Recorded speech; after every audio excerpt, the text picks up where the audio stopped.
It's as posted. Oh, Apologies. that's okay. Here we go again. 7:36, starting the meeting. Minutes went out 10 days ago. No hands to correct the minutes. I move that we accept the minutes as published. Second.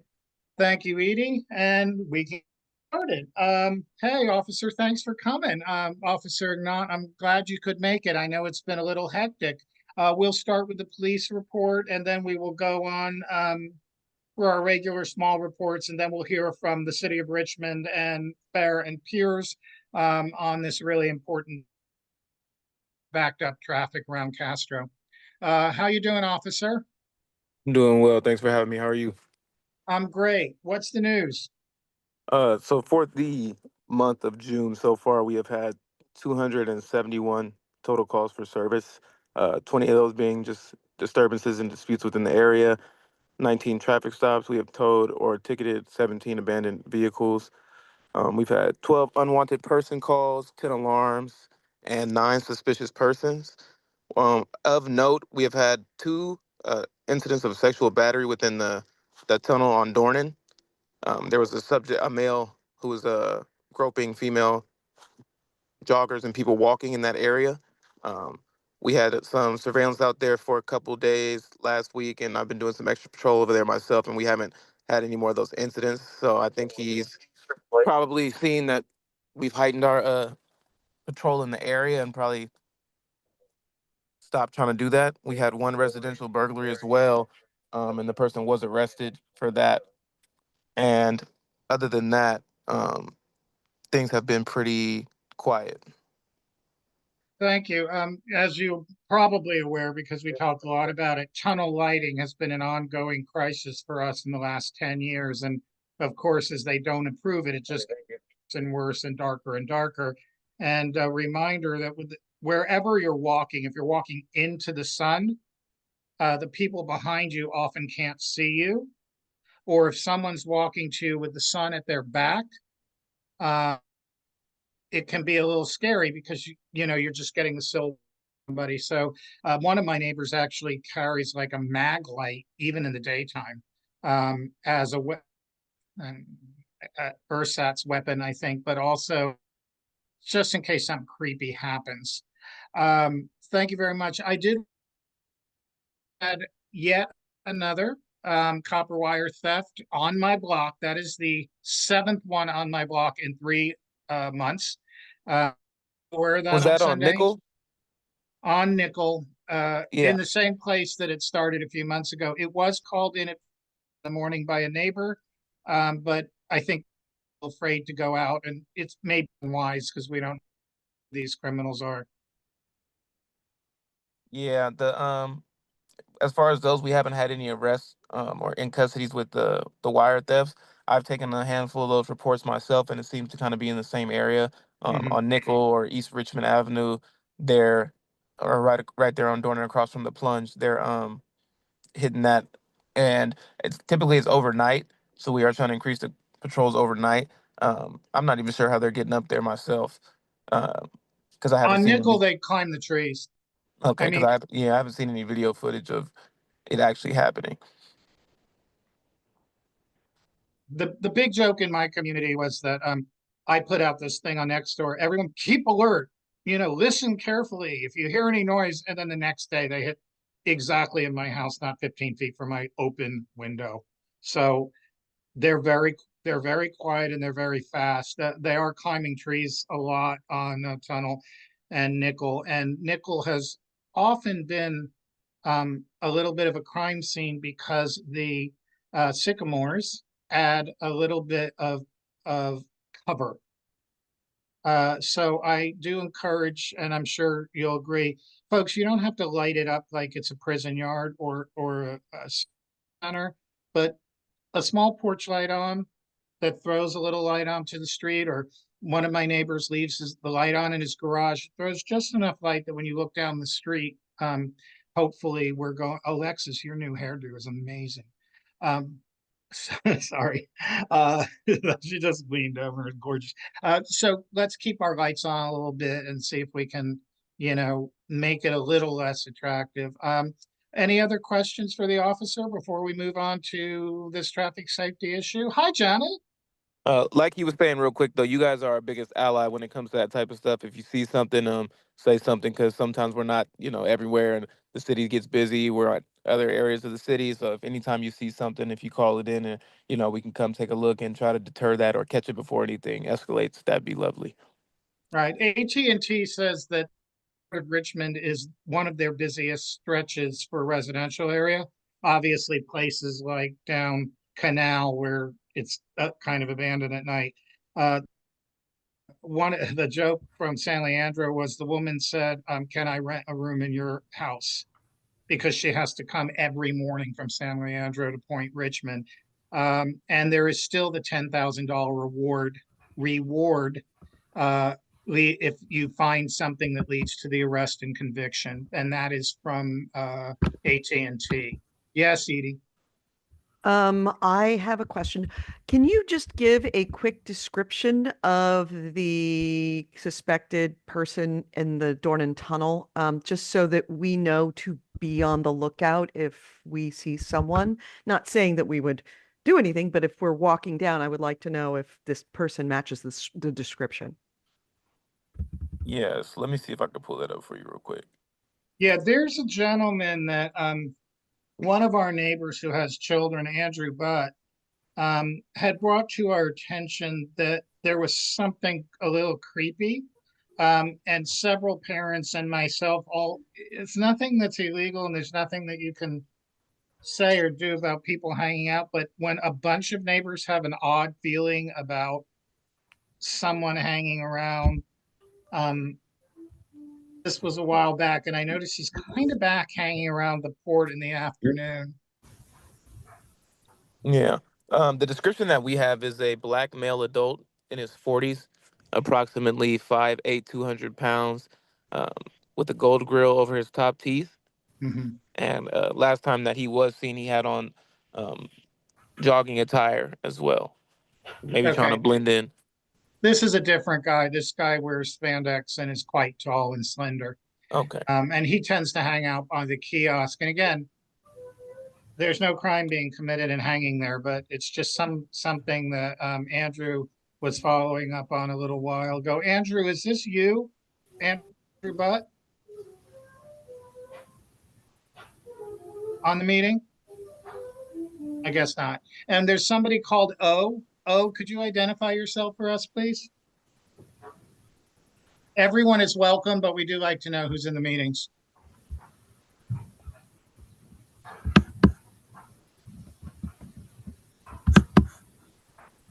Edie?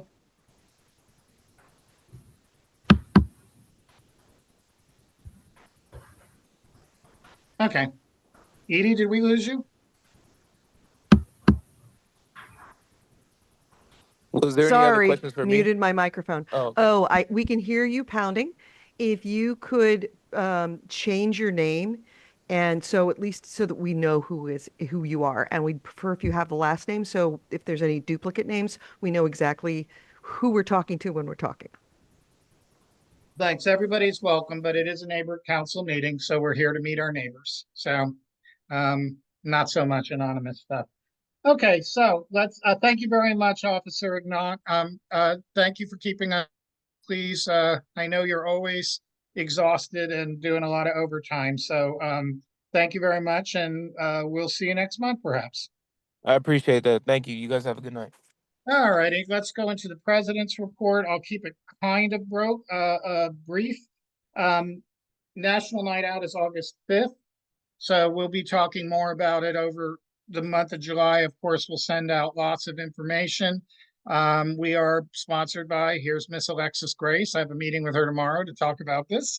We are sponsored by the Neighbor to Neighbor program this year. It's going to be right-sized. So it is not going to be a street festival. It's going to be a neighborhood picnic. We're going to be within the time. So there'll be a little more information about that. And that will be Tuesday, August 5th. And we are the kickoff for National Night Out, which means that we will be the opening neighborhood, and that has some special benefits as well. More to come. We will work throughout the summer and fall on several events from the Neighbor to Neighbor grant. Right now, we are proposing a series of dance classes at Hidden City Ballroom, and then an interactive art. And of course, we're trying to partner up with our other community organizations whenever possible. Free art classes and a series of lectures by actually world famous artists, photographers, and storytellers. And again, we're still working with Alexis to make sure that we can do these events. And that will be a series that will kind of focus on meeting the people in your neighborhood, the faith leaders, the community leaders, and those that make Point Richmond, and then painting them or photographing them or doing some type of art around their story. So it's ideal. That will be sponsored by the Point Richmond or hosted by the Point Richmond Gallery. And then depending on how much money we have left, we hope to do something for Maxine, the crossing guard, in conjunction with the elementary school. It is in the planning stage and it's complicated. So I'm meeting with the principal next week. And we hope to do maybe, this is no promises, we hope to do a backpack giveaway using people in the community to stuff the backpacks of the kids. As you know, about 75% of Washington elementary school are families that could use a little help. So they're from all over the area. And so we're hoping that we can do that and honor our beloved crossing guard, Maxine. I think she's 84 years old now, at the same time. Gardening project. Anybody been in the Triangle since the last couple weekends? The gardening project is underway. All the nasty stuff is being torn up. The garden behind the History Association building, I'm sure Bonnie Jo has noticed. Yes, I have. You've stolen my thunder here. It looks beautiful. Okay. All right. Sorry, we'll get to it. But that's, that's a Women's West Side project, and they're doing half of it. And the Point Richmond, well, they're doing a third of it, and the PRNC is doing 2/3. I'll talk about it in a minute. I'm going to do the treasurer's report because we don't have Margie with us. I can't remember whether she said she was going to be there. And then the most important thing we're going to talk about is I'm working with the city council, council member Zepeda, with Public Works. And now I have just found out most likely, thanks Venona for identifying yourself. Welcome. So I just found out, my understanding is that the contract to do reach on the new bike lanes will be leading the Bay Trail, and there's quite a dramatic change that's being proposed. Point Richmond is being handled by Valier's company, and it's quite possible that Marcia Valier may be doing that outreach. And because we all know her, it's really nice to have folks who represent these companies who actually live in the neighborhood and who we've worked with for years. So what we are tentatively going to do is compile questions about the bike lanes. This will include progress we would like to make on learning from cutting and some of the challenges and opportunities we have to make that safer. And then we at the PRNC will be holding a special meeting. At this point, we have July scheduled. We have August is our summer vacation. We will likely cancel the September meeting, and it will become a meeting specifically to focus on with Public Work on the bike lanes. We are discussing the possibility that will be a hybrid meeting, so that we can have a live attendance and also Zoom for those who can attend. So there's a lot of moving parts there, but we look forward to working with Public Works and, if I have it correct, with Marcia Valier's firm to make sure that everybody's safe on bicycles, everybody's safe on foot, and that our town doesn't change so dramatically that we don't recognize it anymore. So I'm going to go ahead and just do the treasurer's report because Margie's not here. We've got on the aforementioned gardening project, we have got approximately somewhere between 9 and 11,000 that will be going out of our treasury. For our portion of that project, which includes the kiosk area, a new pathway, the area behind the fire station, which is already cleaned up, and around the front of the fire station, in conjunction with Women's West Side, who's handling the library building and the gorgeous stuff behind the History Association. That's a lot of money for us, $11,000. I'm proud and pleased to say that almost all of it I have received corporate donations for. So I've been working on getting grants from the corporations since last October. Republic has come through, Sims has come through. I'm still waiting on Chevron and Mechanics. Phillips 66 gave a generous donation of $3,000, and we're hoping to get $1,000 or $2,000 from Veolia, who should be giving us a lot more, but for what they can coordinate. So I'll make sure to publicize those businesses. And you know how I feel. If you see somebody from a company, or if you see somebody from like a neighbor, like wonderful L. Smith, who volunteered about $300 worth of tree trimming free of charge behind the history building the other day. If you see L or you need a tree trimmer, you can see her work, and we're grateful. We also have somebody lined up to paint the wigwags tentatively at the beginning of fall for free. So pushing them up a little bit. I'll talk to Bonnie Jo because wigwags are her domain. And what do we have from you, Eric? Hello, good evening. Just a couple things. So we have one new member. So we're up to 196 paid and active members. I've seen a number of folks, again, in the last few months, including this last month, pay their dues. So thank you. We really appreciate that. And then lastly, we've mentioned a few times in the last few meetings that we've had some issues with the connectivity between PayPal and our website to collect dues or to make due payment.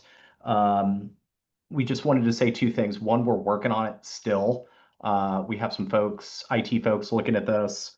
And then secondly, if you ever have any questions, you can just ping us via email. We keep a running log of when payments come in and when they're due, et cetera. So if there's any question, or if you're receiving an invoice every other week, we know we have an issue, we're troubleshooting it. Feel free to reach out via email and we can ground truth that for you. So that's it. Thank you. Thank you, Eric. And so I'm really pleased to announce or to introduce from the city of Richmond, obviously using the same hairdresser as I do, the Schick and Gillette firm of hairdressing, Mr. Hillal Hamden from, and everyone will introduce themselves and their titles from Public Works, and his colleague from Fehr Peers, who actually develops and designs the street, Ian. Sorry, I lost it, Ian. Ian Barnes.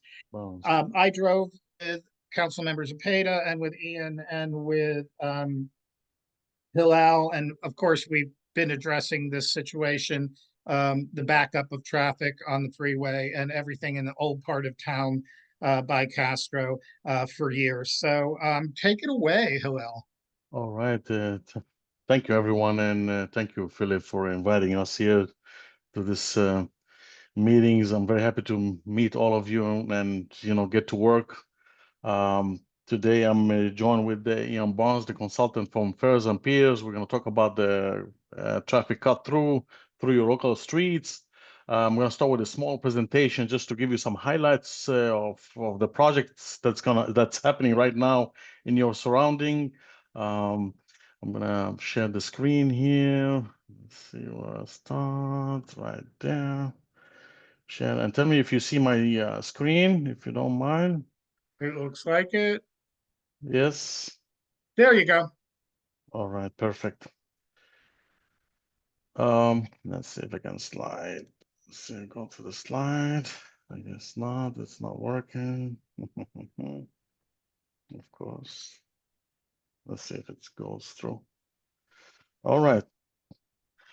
So As maybe some of you, or you guys have been introduced, MTC or BATA, Bay Area Toll Authority, they're going to be replacing those toll booths right now on the San Rafael Bridge. Those old ones, they're going to be replaced by the new gantry. As you can see, this is like if you've seen it in Carquinez. So basically, it's going to facilitate the movement. There won't be booth anymore. It's going to be just cameras and capturing all those license plate. The construction will start late July, early August 2025 this year. The ground disturbing activity will start sometimes in Labor Day. So keep in mind, this is happening right now. By chance, Ian Barnes, the consultant of Fehr Peers, is the principal in charge on the traffic study for that project. I attach here a link, and you can always go to that link and see if there's any updates from MTC or BATA on that project going on. So the old booth will be taken out.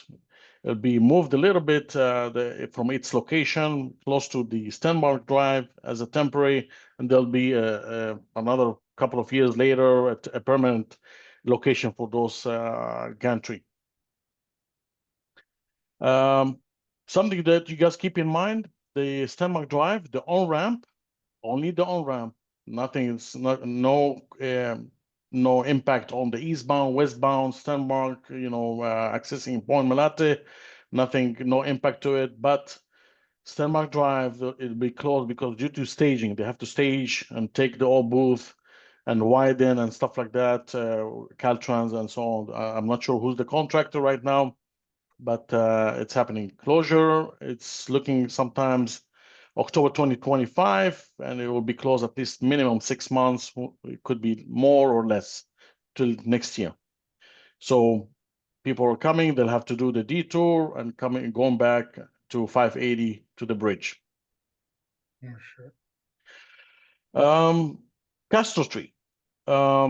So right now, MTC is working on a planning document right now. They want to add another left turn to the on-ramp Castro, to the on-ramp 580. Right now, I'm not sure about their schedule, but we're looking sometimes 2020, 27, 28. It might be they can go to construction. They're going to restripe Tewksbury as well. They're going to remove the left turn lanes to discourage illegal U-turn. That's happening. That's one of the projects.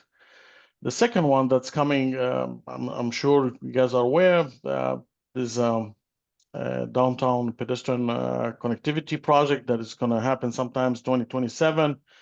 The features are two-way cycle, from Tewksbury all the way Washington, and then connecting to Point Richmond. There are going to be some improvements, some ADA compliant curb ramps, sidewalks, rail crossing with BNSF, some AC transit bus stop relocation and improvement. So that's in the pipeline, and that's it for me. That was pretty quick. Go Yes. ahead. Thank you, Hillel. Yes. Ian, I'm going to pass it to Ian. He's going to talk about the cut-through traffic. We will be funded sometimes in November 2025, and then we can start the design and go to construction sometimes 2026. Ian will elaborate more. Hillel, before we move on, would you like questions to wait until the full presentation? Sure. Both of you? Okay, Okay, let's do that, guys. Yes.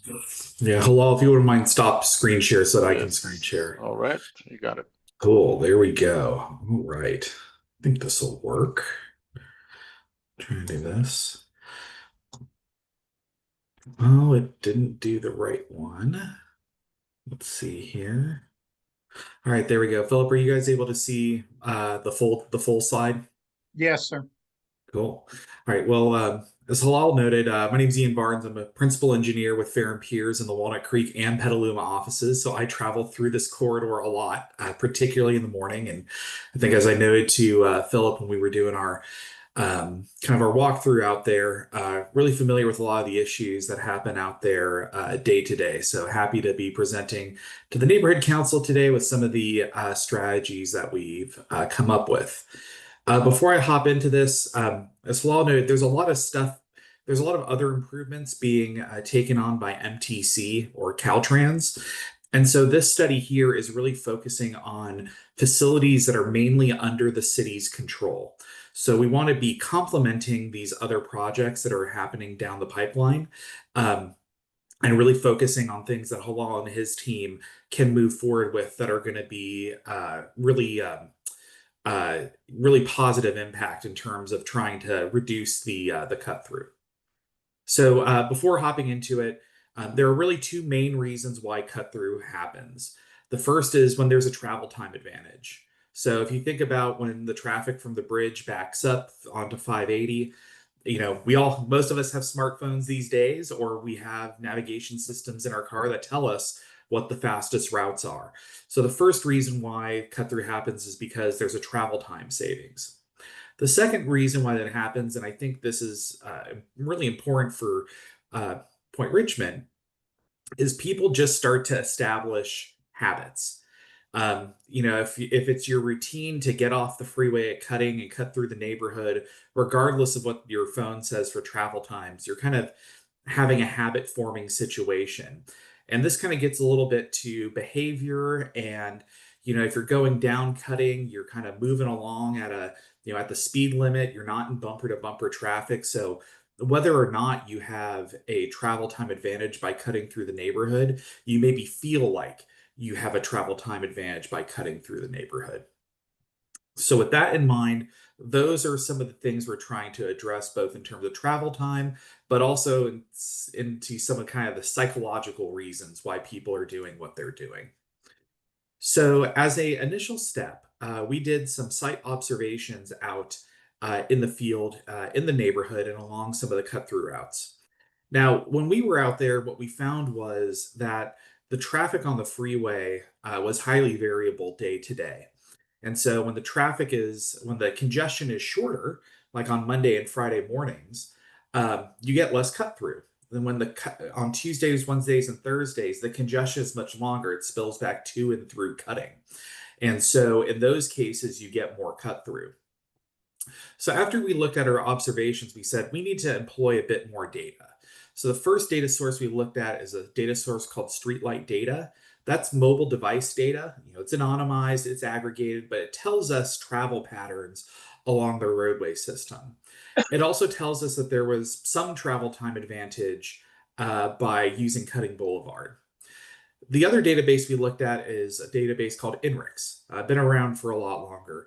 And from that database, we were finding that there were travel time advantages on the average to using Canal Boulevard or Cutting Boulevard and cutting through the neighborhood, again, on the average. We'll note that, we definitely note that there are periods when the travel time advantage or cut through will be higher. For example, when there's accidents on the Richmond Bridge, like there were, I think, 2 Tuesdays ago. I think there were 2 accidents that backed up everything into the neighborhood. But, on the average day, it is 7 to 14% faster to cut through the neighborhood.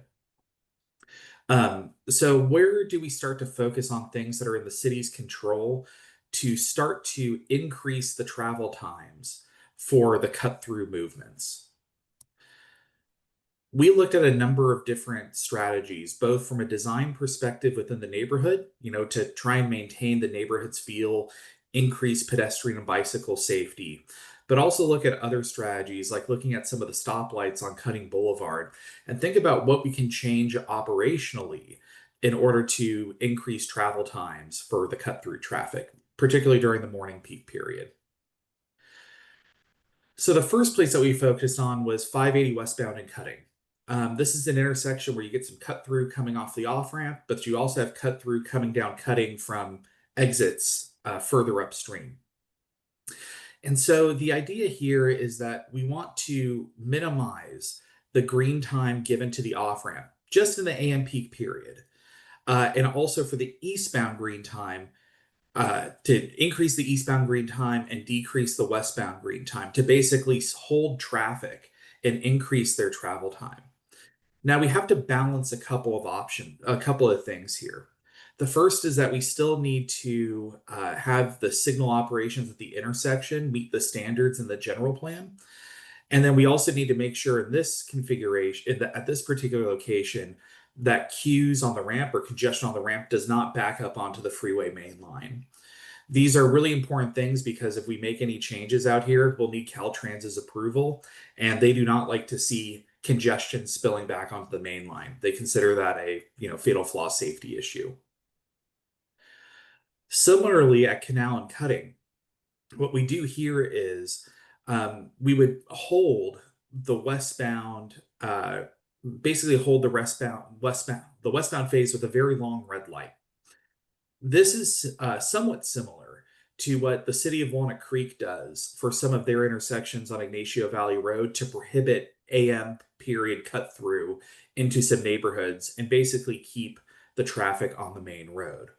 So to do this, we'd increase the eastbound green time, we'd hold the westbound. We were still able to meet the city signal standards. And then the other part of this, and this is kind of getting back to more the behavioral change, is adding signage to motorists that you have reduced green time or you have reduced capacity going into the neighborhood during the morning peak period when cut through is highest. So now focusing on the inner part of the neighborhood, this is kind of tearing off a little bit with what Hillal was noting for other projects, looking to formalize the temporary corner and sidewalk up here to slow down right turning vehicles, considering some other crosswalks, and also considering putting on speed lumps on Railroad Avenue to slow down the traffic for cut through on that street. They should not, they can be designed and placed in such a way so that they don't inhibit emergency vehicle access, but really trying to slow the traffic on Railroad, make cars go slower, and reduce the travel time advantage there. And then on Richmond Avenue itself, thinking about crosswalk improvements, thinking about putting in an always stop at Park Place or Tunnel Avenue, again, just getting people to slow down and stop and increase their travel times. For this one, we did note that we'll need, fire department concurrence on the final design, but this is something that the city could consider installing going forward. So what does this do? This really removes all these improvements together, remove Cutting Boulevard as a competitive cut-through route by strategically increasing the travel time on the cut-through route by more than 3 minutes. We were able to find some configurations where we can get as high as a 5-minute travel time increase on the cut-through route. So that would be, we only had to get 2 to 3 to reduce the attractiveness of it. We feel like we'll be able to, get a little bit more there. Now that's not going to work on days when there's accidents on the bridge. We can only do so much when, there's collisions on the bridge or the freeway. Other things like signage or the very long red light times add these kind of psychological disincentives for cut-through movements. We also think, though, that there are co-benefits for improving conditions for walking and bicycling within the neighborhood.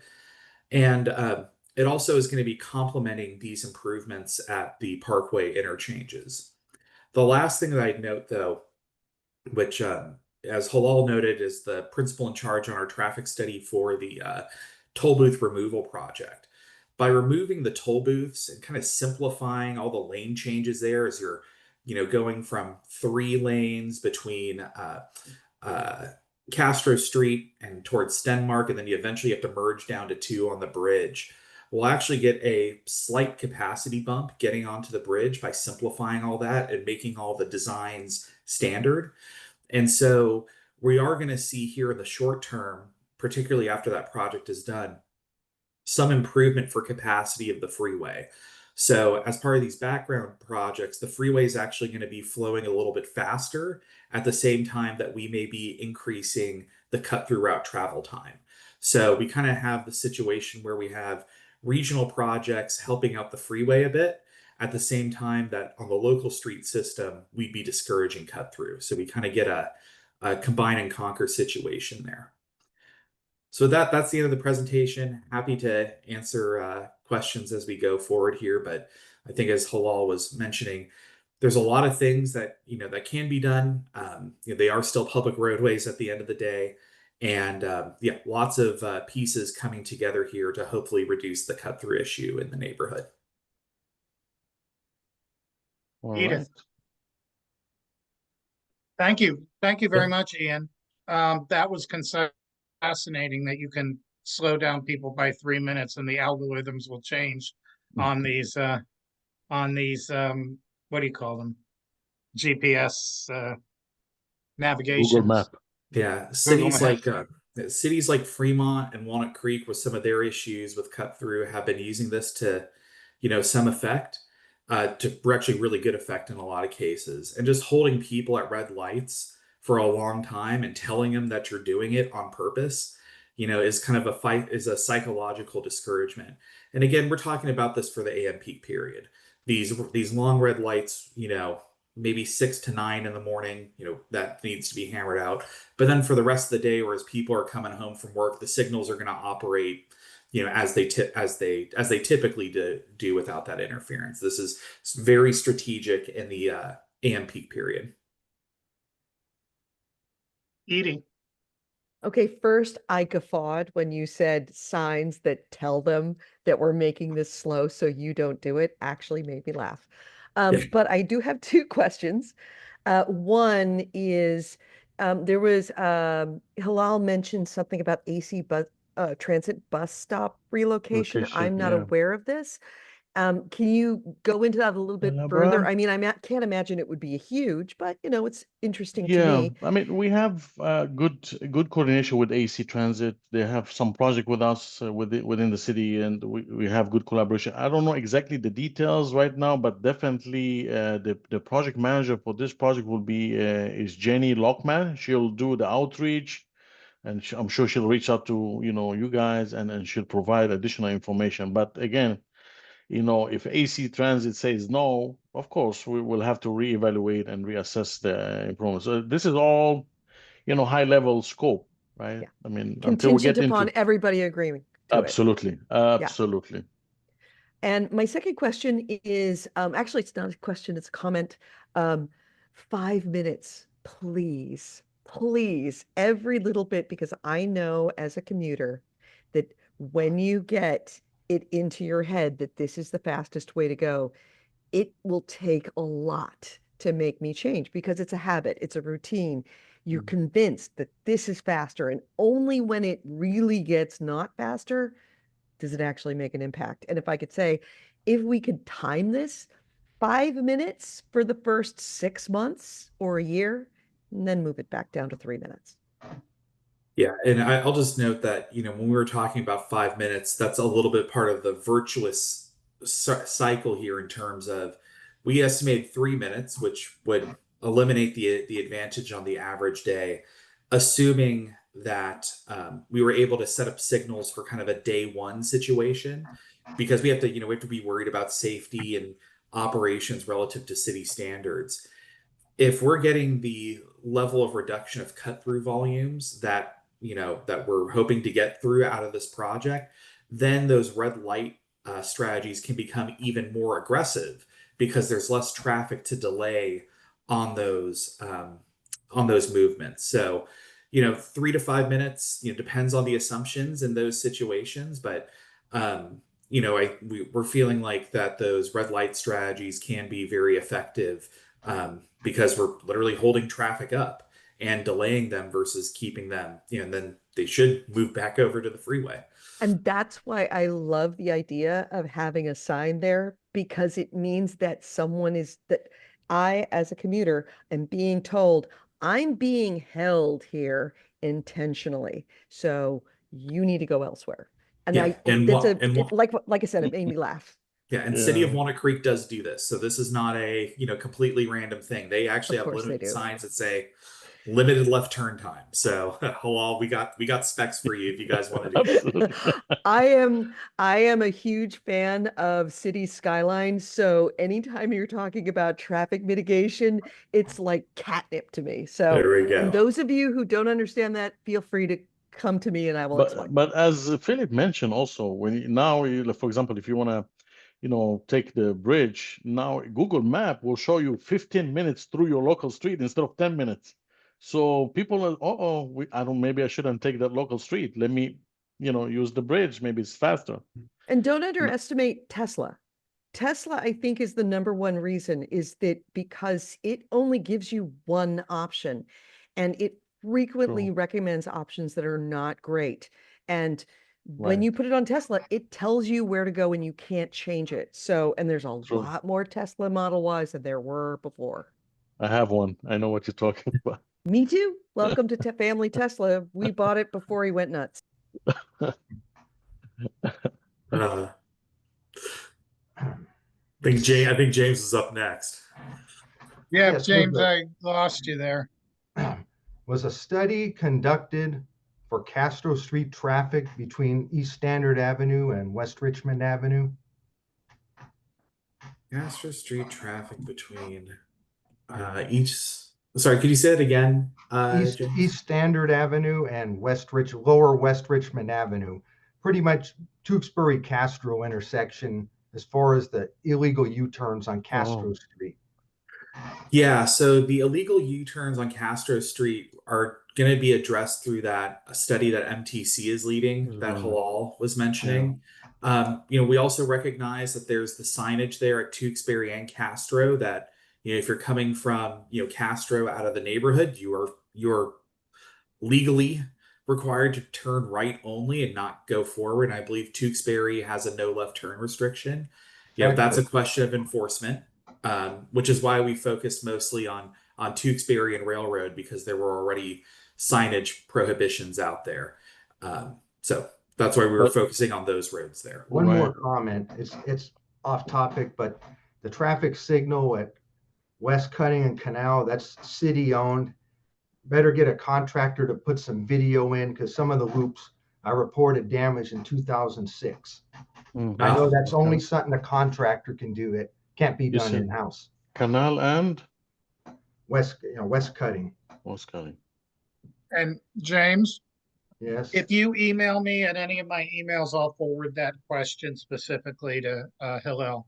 Yes. All of you, because it's sometimes hard to contact directly, feel free to Absolutely. contact the PRNC and we'll forward those. And let me go back to James. And when you asked about if there was a traffic study done, let's say, for example, now it's not done. What are you looking for? Is it something specific? Correct. East Standard Avenue, the illegal U-turns. One day I counted 240. I see.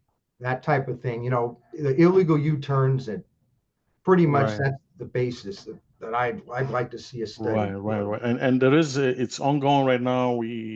MTC is leading it. They are still at the planning study. So it will take a little bit to get it to that next phase, which is more clearing the environmental and stuff like that. So there's a couple of phases. There's the planning, there's the environmental phase, and then then the design, and then they go to construction. So they're still far away from that, but we'll keep pushing. Appreciate both of your time. For those of you who are unaware, James Cheserick his family's been here for generations, and he lives right in the middle of this mess. And he is also has expertise on traffic signals, professional expertise. I think, James, you're SF right now, right? What's that? You're still working with BNSF, correct? Yeah, don't ever accuse me of working for them. I work out of their yard. Okay. Yeah. If you're wondering anyway, I didn't mean to make it controversial, but I just wanted to point out you do have technical expertise. We'll take a look. And by the way, on Canal and West, I believe we are working with the Contra Costa CCTA, transportation authorities, to enhance those signal. I'm not sure about their schedule, but they have a consultant, ACOM, who's working on the design right now. Timeline of construction, I'm not aware yet, but maybe I can, if you send me a question later on, I can follow up, Philip. Thank you. You can look behind. you can look behind me where I'm sitting. You'll see a signal head back there on a pole. Okay. So I know a little bit about signals. Okay. Again, appreciate your help. No problem, man. Anytime. Hands up, Jane, you put a question in the comments. Would you like to ask it, or would you prefer I read it? Yeah, I just put it in the chat. There were a couple of points I was listening. We've been told that removing the bike lane would not reduce the backup, because the backup is really caused at the other end, at the Marin end, where the lanes are reduced from 3 to 2 or whatever it is. But I'm hearing now that removing the toll plaza will reduce the backup, and I'm wondering.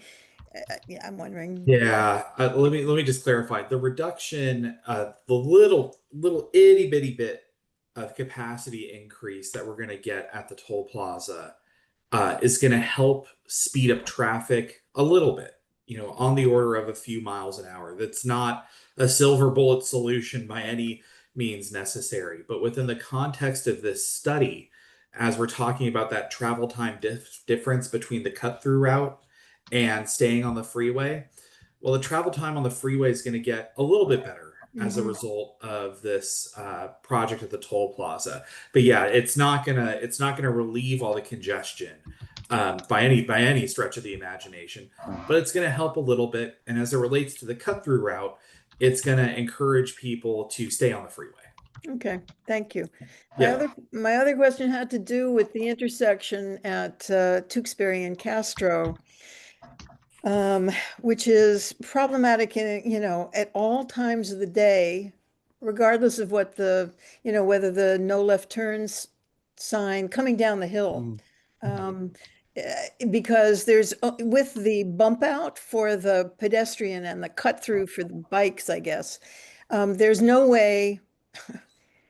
Once the little, I don't know even what you'd call it, a little entree onto wait for cars waiting to get onto Castro, to get onto, let's say, 580 going to Marin. So that little cut through can hold maybe 2 cars. Once that's full, and if there's a car coming down the hill on Tewksbury at Castro and wants to get in there, and you want to go straight or you want to turn right, you're stuck. And the only way, I mean, you're stuck until that light changes, that the congestion clears out, and it's crazy making. That's one. And two, the bikes come zipping by. I mean, it is like going into a shooting gallery. You stop at the stop sign and then you look around and you try to anticipate who's coming in and who's going to have a green light next, and then you go and get out of there as quickly as you can. It's really a mess. I'm surprised there hasn't been a serious accident yet. Well, just before that, Ian, I lived in Denmark for 3 years, and bicycles there and driving, it's a mess. So you have to look always to your right, left. So it's something that we have to look, consider that at all time, no matter what you do. Right. Go ahead, Ian. Yeah, I was going to say, my understanding from the MTC project is that entire Castro Standard Tewksbury complex of roadways is being comprehensively studied as part of that MTC project for 580 Castro. That is part of the study there. Okay. So yeah, it is being looked at, and ways to kind of, I think that this that part, as you're going from Castro and Tewksbury to turn right onto, I guess, Castro. Yeah, I believe that was identified as a major issue because you can only hold a couple of vehicles there. So yeah, exactly. Yeah, so I believe, yes, that MTC study is being fully looked at, because I think that there is some Caltrans involvement there, just based on the right of way, and the fact that I think once you come up Castro onto Standard, it's essentially an on-ramp onto the freeway, so Caltrans has to be involved. And Ian, thanks. I had wanted to talk about it, and I'll explain to the group some of the things we talked about, all of which was stuff that I got from the neighbors. We had talked about going westbound on Richmond Parkway / Castro, and then making the left onto Tewksbury, Mhm. where there is, and this is I think, road marking situation. If you wanted to make that left onto Tewksbury to end Point Richmond downtown, you stay in the left lane, but there's a center lane, Yeah. and I'm sure you've seen it, and I know James has seen it. Everybody makes the double.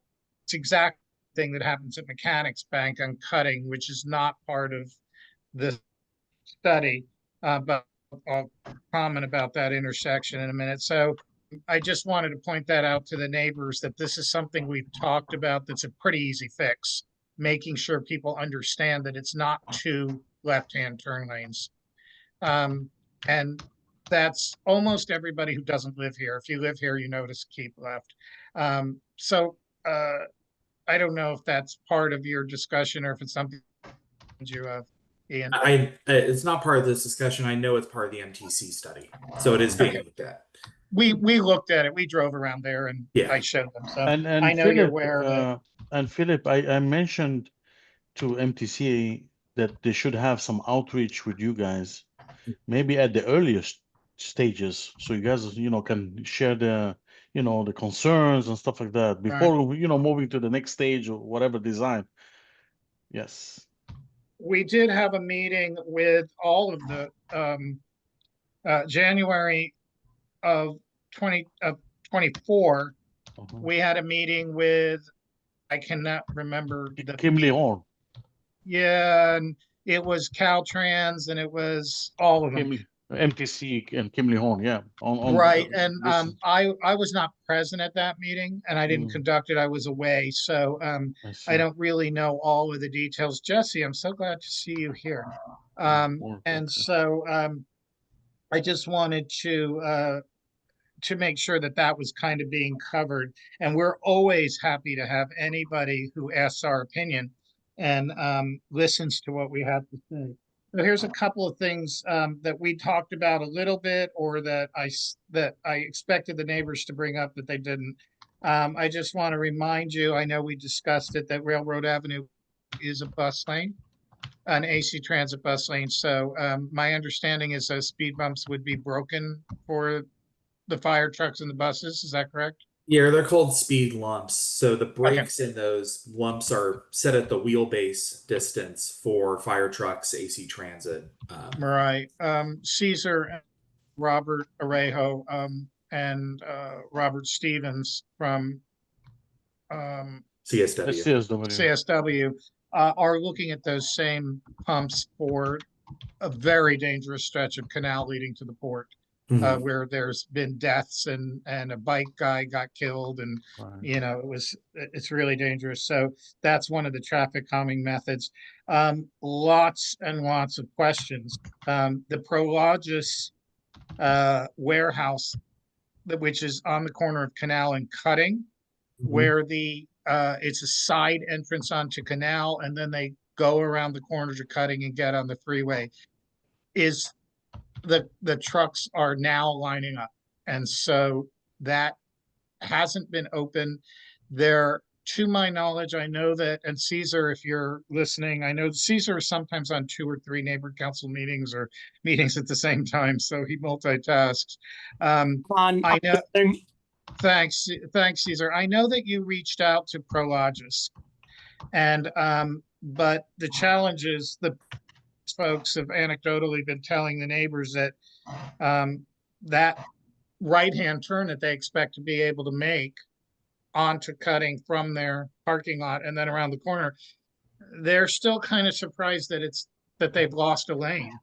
And so I think a lot of neighbors are really concerned about what that is going to look like when there's maybe 100 tractor trailer trucks a day. That will be a Home Depot distribution center. So it's a lot of tractor trailer trucks. People who are in the industry have told us that one of the challenges is the first truck will inch its way into traffic. And I think correct me if I'm wrong, I think we actually discussed this dynamic.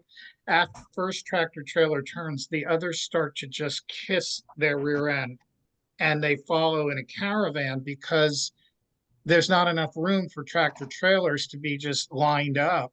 There's no way to do that. And so once there's a break in traffic, you get this sort of caravan of tractor trailer trucks. And it makes sense because they can't afford to just wait 5 or 3 minutes or even 2 minutes sometimes for another break in traffic. And we're not actually, I don't drive a big rig. Somebody here might, or have some experience. Really sure they can clear that as it is right now. And that's one of the things that we've been working with Robert Stevens on to take a look at, because that's a bike lane issue. You know, that bike lane wasn't there and they were never approached. So it was a surprise for them. Did we discuss that, Ian? I think we noted it. You know, it's not necessarily related to the cut through. That's about more about the operations of that facility and some of the design. So I know that Hillal was that's more in Hilal's realm there. Hey, Philip, I did notice that there was like 3 or 4 people with their hands up. Oh, for okay. I'm questions. sorry because my screen is not showing those. Yeah. I'm so sorry. So we'll go back to the. I see Bruce here. I think Bruce has been waiting very patiently. I apologize. Right, My long time. screen's Thank you. malfunctioning. Yeah. Thank you. Well, I could help with Edie's question about the bus stop improvements, Yes. putting the ferry to bridge to Greenway complete streets plan. The bus stops on Cutting will get some improvements like canopy, but the big improvements, which will make a big difference, are on Tewksbury, which probably has the worst bus stops in Richmond, if not the Bay Area. Particularly the eastbound bus stop on Tewksbury just before Washington. The proposal is to relocate it around the corner on Railroad Avenue. So make it a much wider one, whereas right now the sidewalk narrows down to like 3 feet instead of front of a bench. So that's the big improvement. Bruce, are those, there would be bus stops on both, is the proposal that there'll be bus stops on both sides of Railroad?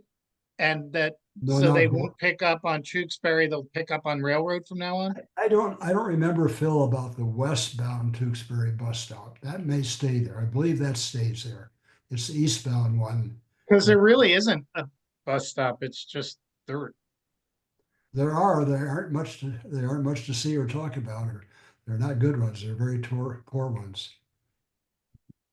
Next time you're there, look at the eastbound one on Tewksbury. I mean, you got a bench plunked between a fence and a sidewalk and utility poles, and the pedestrians got about 2 or 3 feet to walk between the bench and utility poles. No, it's horrible. And we've got a situation with our unhoused population who kind of live on that bench as well. So it makes it really scary for people to utilize that bench. They deal drugs for, it's a regular known pickup. So those are a big deal. And the good news is the downtown Point Richmond Ferry pedestrian bicycle improvements project is fully funded now, like $1.5 million. So it's ready to go. And well, we certainly look forward to the things we'll be holding on that. Yeah. Thank you, Bruce. And Thanks, Bruce. regarding meeting, I'd heard from city staff that they will not be able to pick the consultant until after the summer. The public. Which one? Say it again, Bruce. We're talking about the responses to the RFP. For what? For public outreach and design of the downtown Point Richmond. No, I think we have already a consultant. We Is it CSW, Hillal? Yeah. Thank you. I spoke to Marcia, as I mentioned. Oh, you may not have been here. I mentioned at the beginning. I spoke to Marcia Valier minutes before this meeting. And so it sounds like it's pretty sure, but it sounds like it's CSW, and we're happy because they don't put up with any crap and they're local. So they're responsible. That's the recommendation, but it has to be approved by city council. Okay. Yes, correct. Because you sat on that. You sat on that board, right, Bruce? Which board? The board or the committee that was choosing that? Interview the consultants, yes. So it's not confirmed? It is confirmed, the CSW was selected. The question is, I'm not sure if it went to council or not yet. It could go maybe in August, the next round, or July 1st. I'll have to check the staff report or the agenda. Thanks. There, Philip, I see a couple more hands up. Unfortunately, I Yes. do have to hop off at 8:45. Yeah. I have to go pick up my wife at the airport. So, Okay. Karen. Let's see, Karen. Here. Okay, there we go. I just have a question about the bike situation in the downtown in front of the fire department and then turning right. Is there a plan to take away parking, or is it going to be a combined bike and auto route? And the reason I ask that is it's pretty narrow through there just for 2 cars. And when you add a bike situation, I know that's where the bikers go now, but is there a plan to take away parking? That's all I have. Is that part of the Point Richmond improvement? I'm assuming yes. Yes, it was on one of your Yeah. slides, correct. So again, the details, we'll still have to look at the design, but my assumption is if we take one spot, then we'll have to balance it somewhere else. Unless if it's like, okay, a major one that we cannot substitute, but we always look at the balances. If you take 1 minus 1 plus 1, so you just basically equate that. My concern is there's no parking down there already. So if you're going to take away more parking, it either needs to be enforced as 2-hour parking. So I don't shop in downtown Point Richmond because I can never find parking. So I would love to use my local places. This is a conversation we are really Yes. looking forward to having on a bigger level with a series of meetings open to the public. The fire station is the least of it. What the proposal is for in front of the plunge is the most horrific bit of planning I have ever seen in my life. It's dangerous and handicapped unfriendly, and hopefully we can not destroy all of downtown Point Richmond. So I feel strongly about this, but let's table this. That's why we're doing these meetings with Public Works. Any other questions? Because we do need to let Ian go so he can pick up his wife and not get hit over the head. Ian, I'm sure we'll be seeing more of you. Almost certainly, perhaps as design is moving forward. So love working with Hillal and the city of Richmond. So hopefully this is putting this on a good path. And thank you all for having us on this. Oh, sorry, I saw Yvonne had her hand up. Thank you. If you don't have time, we can get. Do you have? I got 7 more minutes. Right. Okay. Go ahead, Yvonne. I didn't completely follow your plan, but I have a question about the effect of BNSF on the plan. I just was curious whether you had taken that into consideration, because it seems like that would already, if people know about how people get blocked by the train, that would be a motivation to not cut through. But that doesn't actually show up on the apps when the train is blocking various streets. So I'm just curious if you had used BNSF's activity and impact when you were doing the modeling. I don't have a more specific question than that. I was just wondering if that was taken into consideration, because it does really affect those of us that live in Point Richmond that are trying to leave Point Richmond, not necessarily to go to Marin, but just to get out of town. I hope that's not too vague. No, it's not. It's not vague at all. So, I'll answer it 2 ways. The first way is, to the degree that BNSF is blocking crossings and that affects the travel time, underlying that was captured in the INRIX and the streetlight data analysis. So it is baked in there, but we did not specifically, model or look at the crossing there as part of that. Certainly, if it was broadcast more that, there could be train blockages at the crossing, that would decrease the attractiveness of the cut through route. But certainly, Yvonne, you were noting some concerns about the day to day. We were really focused on that AM peak period and trying to keep people on the freeway.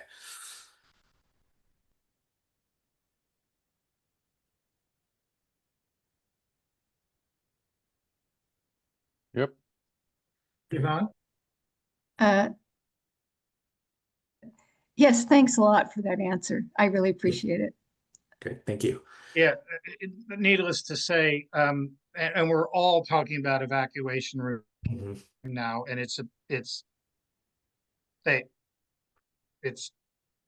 criminal what we're working with Caesar.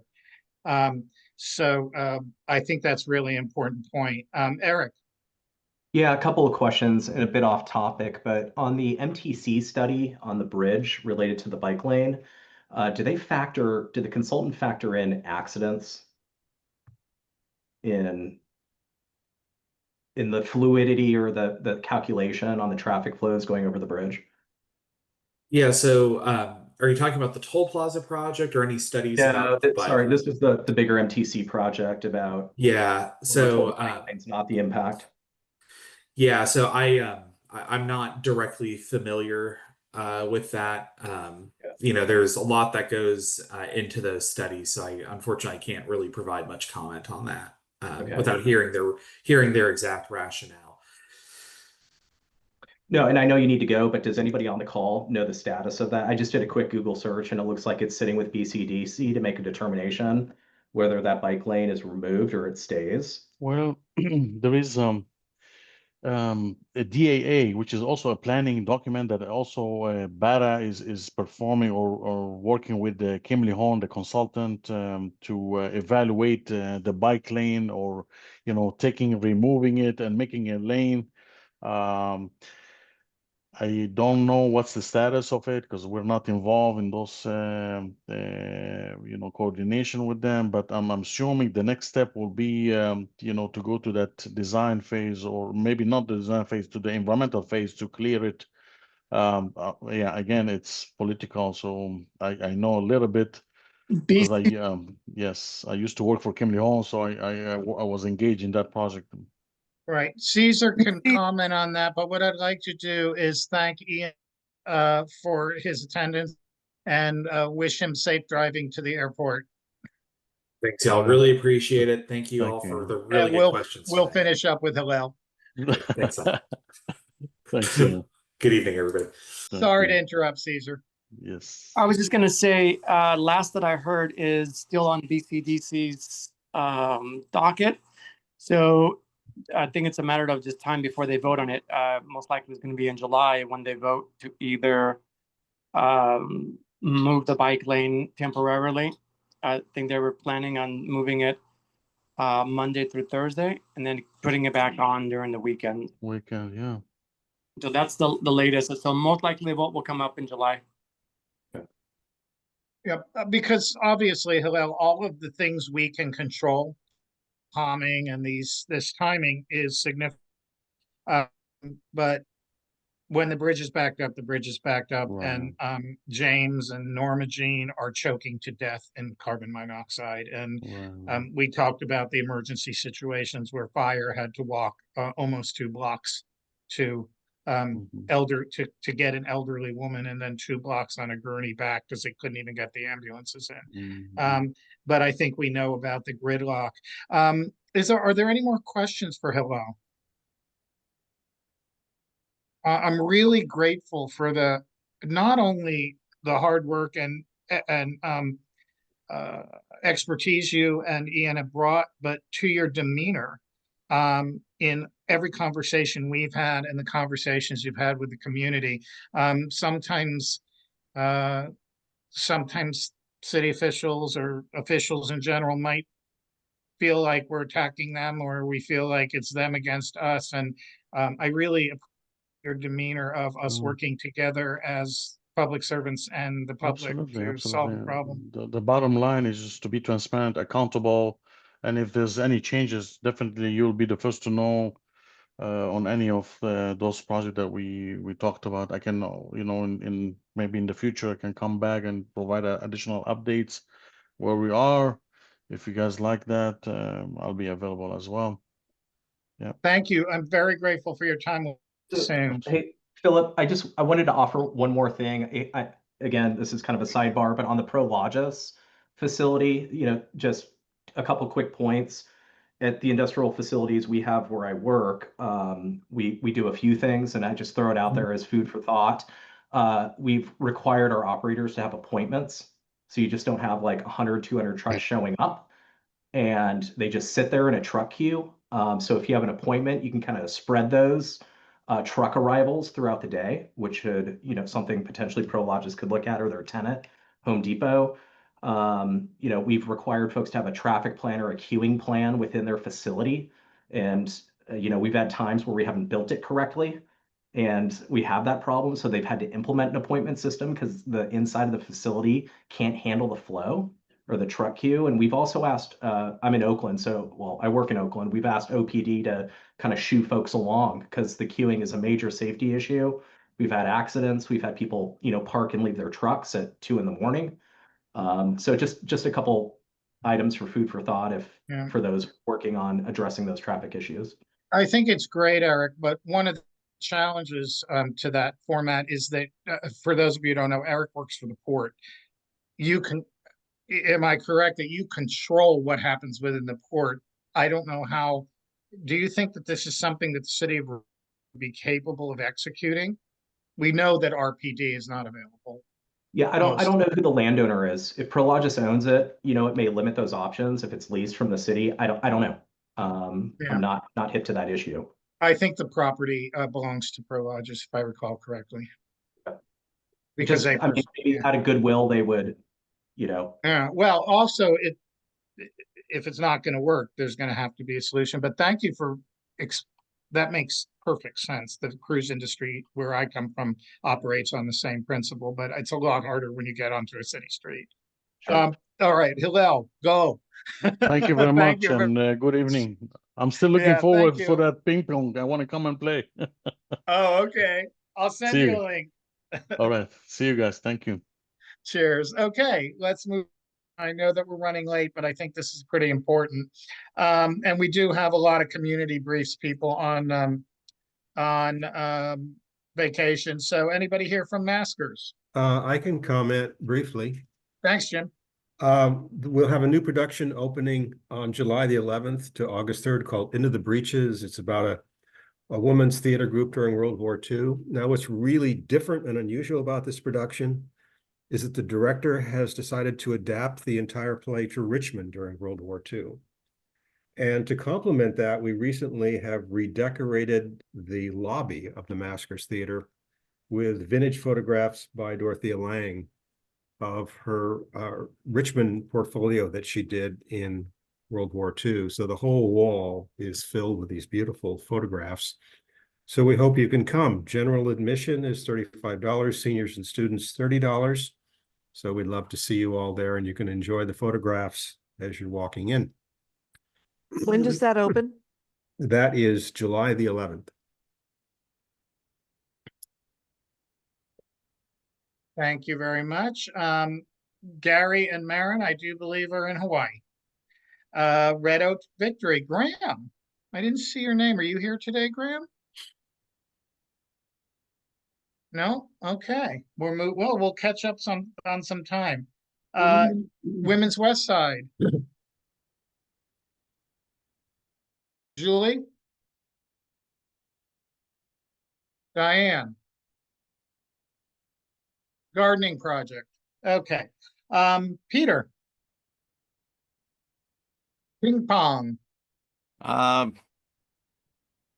Well, we are still having ping pong. We've been having I think this last Monday we might have had 10 people show up, not all at the same time, but so we had a lot of ping pong going on. So it's always fun. Please stop by. In fact, Jessie West, she stopped by a couple of weeks ago. She said she was sick this Monday, but anyway, it's just to repeat, it's at the Point San Pablo Yacht Club on West Cutting, and we open the door at 5 o'clock, and we've played as late as 8:30. So we've got 2 tables, and we have drinks and soda. Anyway, So it's eight All It was, thirty. right. it was really fun. This is Jesse. It was really, really fun. And part of the fun was sitting at the bar, having some fizzy water and talking to the other people sitting at the bar. And then somebody, I can't remember his name, maybe Joe, took me in and got me going playing ping pong. And oh my gosh, it was fun. And they were very, haven't played in a long time, and they're very gentle with me. And I'm very excited about it now. Can't wait to go back. Yeah, we're more of a social club with a ping pong problem than a ping pong club. But come on down. Thank you. And Jesse, real quick, out of order, I wanted to thank you for posting photos about the copper wire burning going on under the freeway. Obviously, there's a huge problem, and folks get very charged about who's committing these crimes. So those photos are important. And I do not communicate using social media. I don't have time, but I did capture those photos and send them forward. I thought they Good. were important enough, and I hope you sent them to Michelle. You know, just I text them didn't stuff. I didn't because it's I've been told for a million years it's Caltrans under there. But they're still reporting it. It's send it, and because the person under there. Okay. So I'm sorry about the segue, I folks, will. but Okay. it's pretty important. Yeah. It's organized crime, and the homeless are being used as part of the ring in the same way that the drug dealing is. These guys are not masterminding these drug deals on the corner. They're being utilized. Their Good vulnerability is being utilized. Charmaine is out of town. Nothing for land use. Charmaine is out of town. Anybody else have anything to mention about CERT? Nope. Bonnie Joe. Yes. I didn't. Thank you, Flip. Yes. Well, the most noteworthy information I have, you already mentioned, and that is that the landscaping elves have struck behind the museum, and it looks fantastic. And I understand I think I counted at least a dozen different kind of plants that are back there, and a drip system, right? A drip watering system. That's fantastic. Correct. And we do have our beloved David Rogers from the Parks Department, who we have been cultivating as a friend for years, and he has 17 parks. 17 ridiculous workload. He handles 17 parks, plus now the Parks Department that used to just do parks and landscaping. If somebody breaks a toilet in one of the parks, if somebody breaks a window, if there's painting to be done, they've picked up a lot of those chores that used to be called building maintenance or facilities maintenance. They also are now doing abatement, which means that in addition to the parks, if somebody dumps or there's a homeless encampment, 2 days, they may be spending 2 days doing that, and then they still have 17 parks. So if you see those guys, folks, please thank them, because they do go above and beyond for us. And people like Bonnie Joe and Women's West Side and the Hurlbutts and the PRNC, we really try to get that, make sure they have coffee and donuts and feel loved and appreciated. Well, Anything Philip, going on thank you. history-wise, Bonnie Joe? Well, we plan to have the museum open for National Night Out, and you'll be giving us more information about that, right? What your plans are, and Yes, so ma'am. we can kind Yes, of ma'am. tailor anything that we want to do to that. But also, Philip, I wanted to thank you for all of the time that you have spent getting all of the donations for doing this work, including the landscaping work. And I also wanted to acknowledge Heinz Langford and his contribution to the landscaping. Yeah, I mean, there were a lot of people, but really we need to thank you for going out and finding the money to do this. Thank Well, you. I think Andrew Budd is with us. He lives above me on Scenic, and a couple of you live on Scenic. If you see what looks like gardeners taking plants from my backyard, don't call the police. They will be moving them to the town triangle. So that's my husband and I donating our spare succulents to the cause. Well, thank you. Margie is gone. Anyone from Arts at Point Richmond around? Okay, I know is featuring poster art of protest. And it looks fantastic in there, and it seems like a perfect time to have that. And then again, we'll be getting back with the fall project on the big art program that's going to be part of the free services that the PRNC is offering. Sent me an email. She's feeling under the weather. So she just wanted to remind you all that Magic Lantern movies are on vacation until Pram has nothing to report. Their the Pram/PTA scouting program is a little on hold. We'll send out flyers when they get a game plan. That would be combined scouts for Boy Scouts and Girl Scouts. I'm not exactly sure what they call, but it's for any gender now. And Brickyard Cove, anything going on we need to know about? I had hoped to put up signs and still do. I want to remind you all there is a $10,000. Is it a $10,000 fine for fireworks or a $10,000 reward? What is it with the fireworks, guys? The signs on the corner? $1,000 fine. Oh, thank you, Caesar. So it's a $1,000 fine if you're caught with lighting fireworks. Sounds like it. Okay. Yes. Thank you. So anybody have anything for public forum? I know that Bruce would like to speak. We could not, obviously, in this meeting find time for a big presentation. Does anybody, James has something. Does anybody else have anything so that we can time Bruce? Eric, question. So why don't we do this? Bruce, we have 10 minutes-ish for this. We're running late, but we can stretch it a little bit. And we'll take James and Eric first, and then that will give you any remaining time. James? Please unmute. Yeah, I just wanted to bring up Canal Boulevard real quickly. Down there by the by the gates for Kinder Morgan, you know, you can't really close those gates off. So the sideshow people are still going in there and making a mess. And at the end, you know, at the intersection of a Sea Cliff, they're still blasting the stop signs. And like I've said before, I know the management of Auto Warehouse Company, and there's nothing they can do. I mean, they've lectured their employees, but if they even tried to crack down on them outside the gates, that can't happen. Probably be a union issue on top of that. Only other thing is the train blockages, as normal. I think they're getting worse. There's an increase in automobile rail cars because the auto manufacturers are trying to beat the tariffs, so they're cramming things in. So the blockages have been longer, and not really much we can do about it. But I wanted to bring that up. That's why you're seeing more blockages in a longer time. On Canal Boulevard, you'll get the traffic backed up clear to Veolia.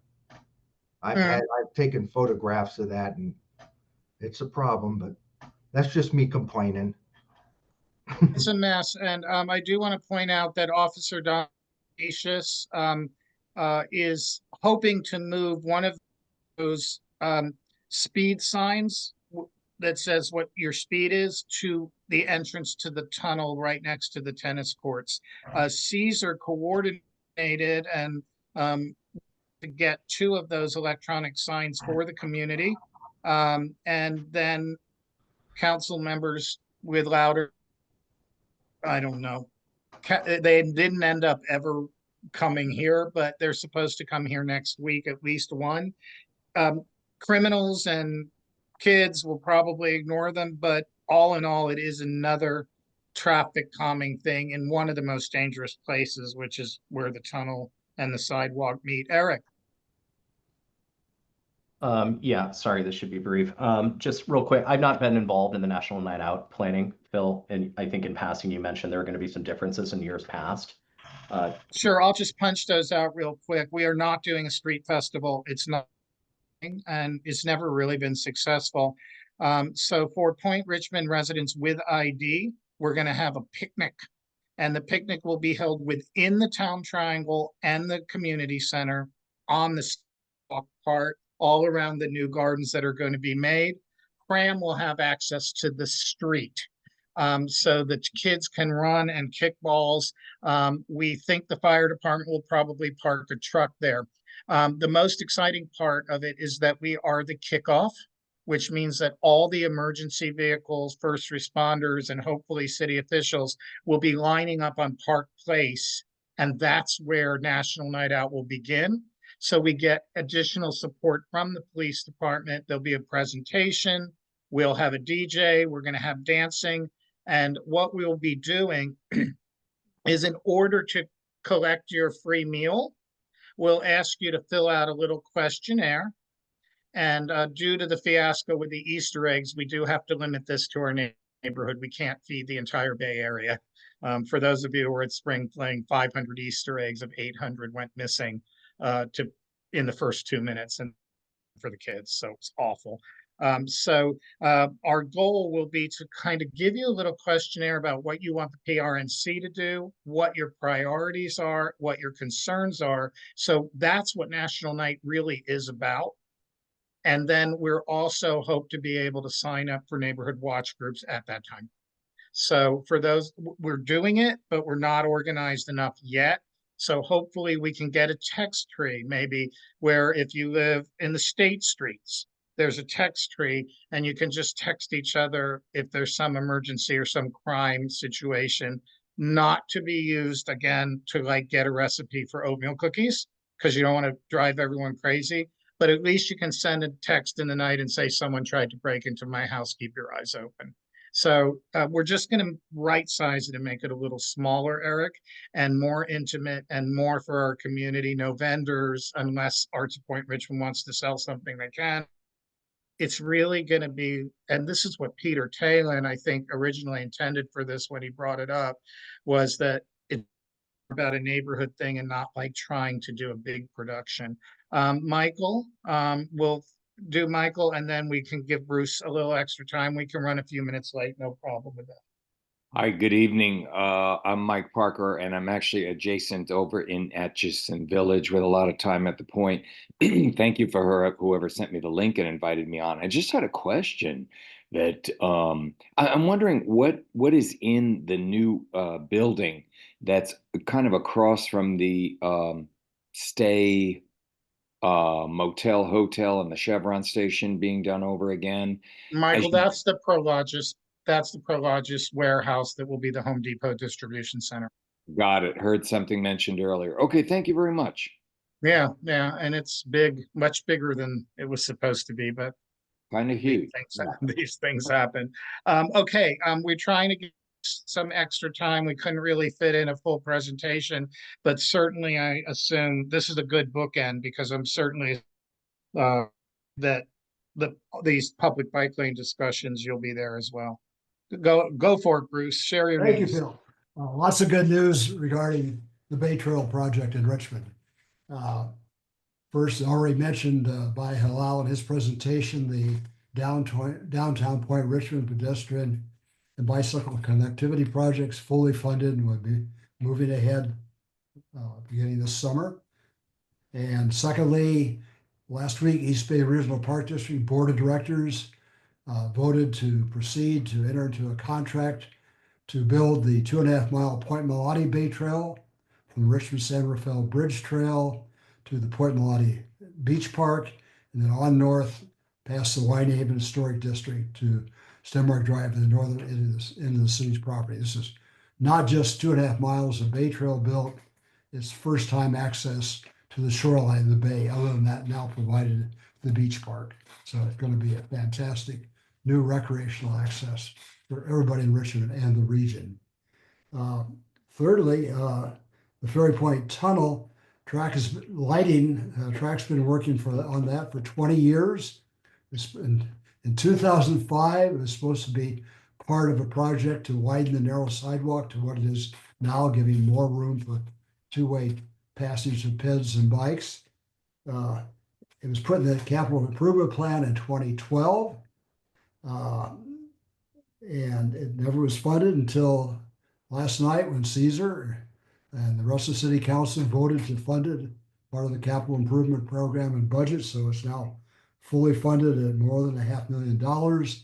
And engineering department has already reactivated work by the consultant they've had on board for quite a while to prepare the design for the better light, more efficient lighting in the tunnel. So those Bruce, thank you. biggies. Everybody to know, Bruce sent me, or Andrew Butt sent me forward some emails, and the PRNC had also been fighting for decades, and it was really an assertive effort. And you can't have safe anything if you can't see. Bruce, do you know? I have two questions for you that I can't get answers to. Do I recall correctly that there was I remember that they said there was actually a plan for what they were going to do over those sidewalks inside the tunnel. And yet now we've got this more studies. Do you remember that being a finalized plan like 10 years ago? You mean the lighting plan?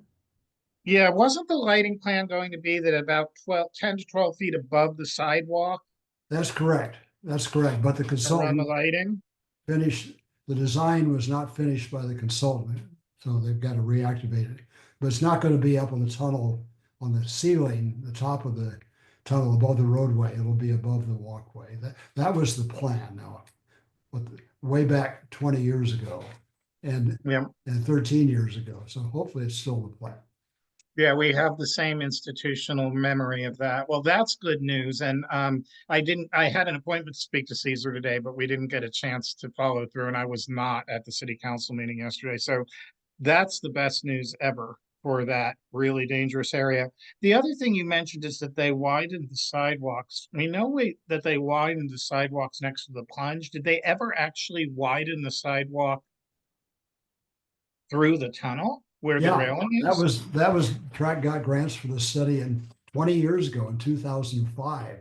It was really, it was like 4 or 5 foot wide, barely room for pedestrians to pass. So at that time, it was widened as much as could be done given the standards at that time for width of the vehicle travel lanes.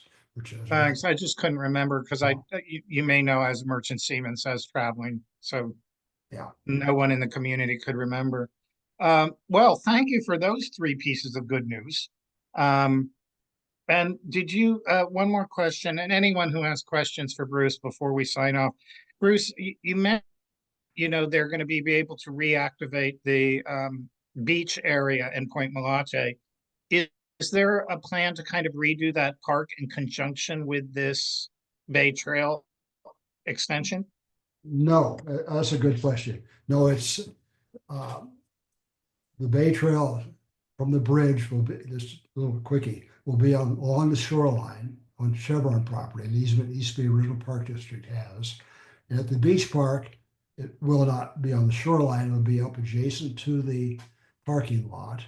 In fact, between the historic rails where decomposed granite will be placed, so the DG part of the trail for peds, those walking, will actually be the old railway corridor. So it'll be, and then further north, after leaving the beach park, it'll go back on the shoreline. Does that answer your question? Or? Yeah, I just wanted to know if we could look forward. No improvements to the beach park. Yeah, and they might in the future. We'll see how used it is. And where will it terminate? It'll terminate north of Building 1. Building 1 is the large brick, beautiful crenellated towers building. So it'll curve around the north side of that and end at Stenmark Drive. So you could enter the trail from up there by in the Whitehaven Historic District. That'll be, and that's one entry. The other entry will be at the Richmond-San Rafael Bridge Trail. Thank you. And on that topic of improvements, is there any game plan to try to revitalize? I don't know. I actually heard that they'll ever see enough to like have a shopping dining or something, but is there anything to restore those buildings, or we don't know? I know it's not your gig, but Okay, well, quickie.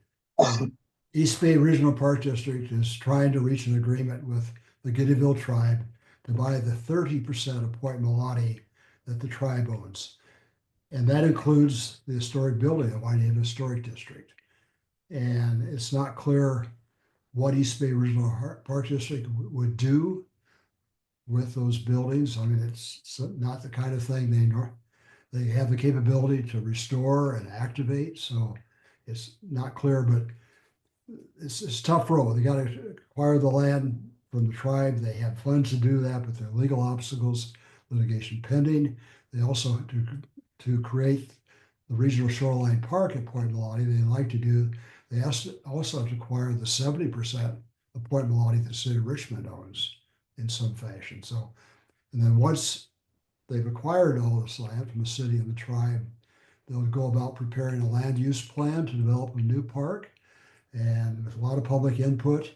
And then there'll be a whole process to find funding to design, build, and operate. So a new regional shoreline park there is at least 10 years out.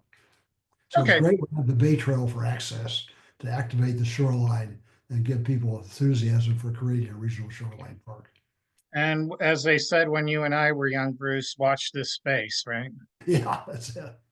Thank you. I know that you would have liked to have a more formal presentation, but we'll be talking a lot about trails and bike lanes and Great. No, this was all this stuff in the next few months. Folks, does anybody have any questions for Bruce? If not, we'll go on to remembrances and celebrations.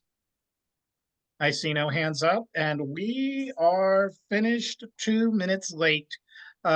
Ladies and gentlemen, next, the 30th, I believe, of July, the last 5 weeks, I think, we'll be hearing from John Joya's office on these settlements with Chevron. And we did send out a questionnaire. You'll see it's quite loaded. It's not a very legitimate questionnaire, but everybody has their hand out to get this Chevron money. Everybody is reaching and grabbing, and we claim these funds because that money is supposed to emanate out from Chevron, which puts Atchison Village, Michael here, and Point Richmond as the closest neighbors. So we're going to have to speak up, and we're going to have to make sure that that money doesn't get siphoned. And we saw it yesterday in the city council meeting.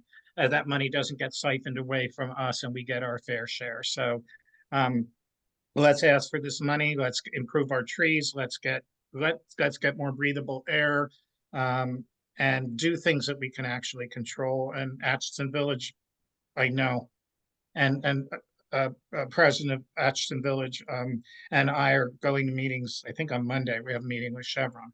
So hope a bunch of us do. So thank you all so much.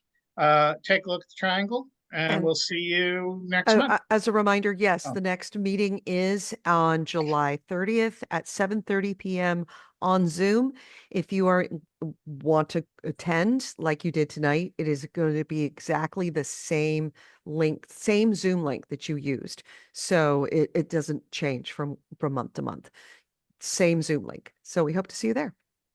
Thank you. Thank you all so much. Good night, everybody. Thanks. Thank you, Peter. Caesar. Good night.